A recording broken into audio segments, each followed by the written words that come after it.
Hello again. So expanding on the concept of the photoelectric effect, which we explored last time, today we're going to take a look at the cutting-edge work being done in the development of organic solar cells, which have the promise to finally turn solar energy into a commercially viable enterprise. While we saw last time that photons of high enough energy are able to dislodge electrons from metal surfaces, there is a related concept known as the photovoltaic effect, which allows the energy of photons to be captured and utilized to accomplish work through the generation of an electric current. Again, we must turn to quantum mechanics to understand what is going on, and again, it's really elementary when you break it down to first principles. So, instead of an electron being emitted when a photon is absorbed, if you're using the right material, it will instead move from its ground state into an excited state, a relatively unstable, high-energy quantum position. Now, the system always wants to return to the position of lowest energy, its ground state, but something has to be done with the energy in the excited electron.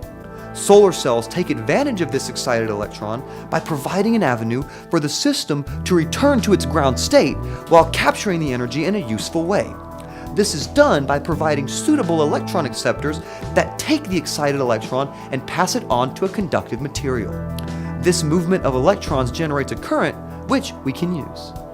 Now, effectively all solar cells being used today are based on the inorganic compound silicon, which makes the production of these devices very high cost.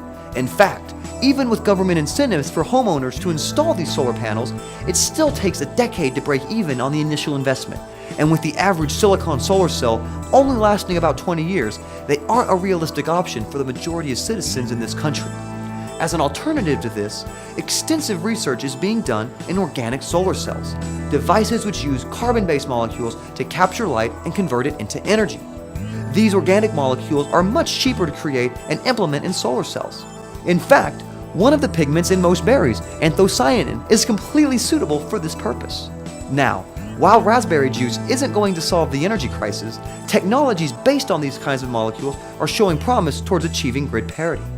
Current experiments have demonstrated that these devices, in small-scale setups, produce comparable efficiencies to silicon solar cells. However, when scaled up to larger productions, they lose this efficiency and therefore their commercial relevancy. There are also issues with the lifespans of these devices, but great progress is being made on each of these fronts.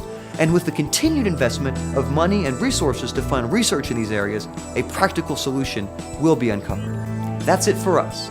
I'm Justin Scott, your TransitTV Science Genie, reminding you to always ask questions.